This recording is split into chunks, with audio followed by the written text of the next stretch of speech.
ஹோட்டலில் ஒரு புக்கிங் வந்ததுங்க. அது எங்கேன்னு பார்த்தோன்னா ஷிஃப்டிங் தாங்க. அது எதிர்க்க பார்த்தோன்னா குட்டி பசங்க சமைச்சிட்டு இருந்தாங்க. அதை பார்க்கும்போது எனக்கு பழைய ஞாபகம் வந்ததுங்க. நீங்களே பாருங்கள். கொஞ்சம் எல்லாரும் உங்கள் லைஃப்பை ஒரு நிமிஷம் ரீவைண்ட் பண்ணி பாருங்க. ஆசைகள் ஆயிரமே நொடிகளும் நகரும் கூட இருப்பது நினைவுகள் மட்டும் தானே, உன் நினைவுகள் மட்டும் தான்.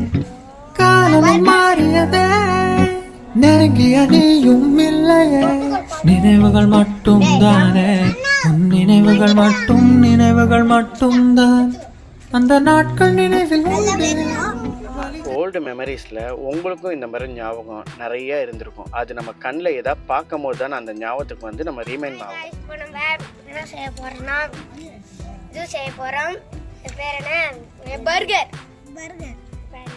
பார்த்துக்கோங்க. தக்காளி, சின்ன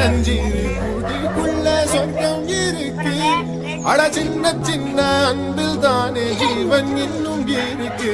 வட்டாம்பூச்சி கூட்டத்துக்கு வட்டாயதுக்கு அடவாசம் மட்டும் போதும், கண்ணே காசு வேணும் என்னத்துக்கு. பச்சை தெருவில் உள்ள குட்டி பசங்க எல்லாருமே ஜாயின் பண்ணி இந்த மாதிரி சமைக்கிறாங்க பாருங்கள். அது பெரிய ஹாப்பிங்க. நம்ம சின்ன வயசில் இந்த மாதிரி தாங்க இருந்திருக்கோம். எந்த கமிட்மெண்ட்டு, கடன், வீட்டு வாடகை, எந்த பிரச்சனையும் இல்லாமல் மைண்ட் வந்து பிளைண்டாக ஹாப்பியாக இருப்பாங்க.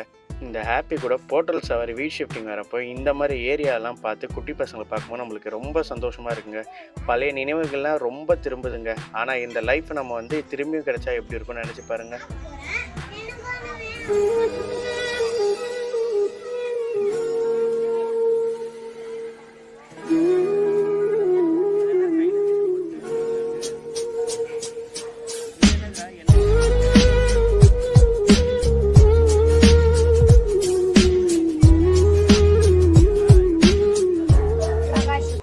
மாதிரி ஓல்டு மெமரிஸுங்க. நீங்கள் சின்ன வயசில் இருக்கும்போது இதே மாதிரி ஃப்ரெண்ட்ஸுங்க எல்லோரும் சேர்ந்து சமைச்சிருக்கீங்களான்ற கமெண்ட் செக்ஷனில் மறக்காமல் சொல்லுங்கள். Okay friends, thank you.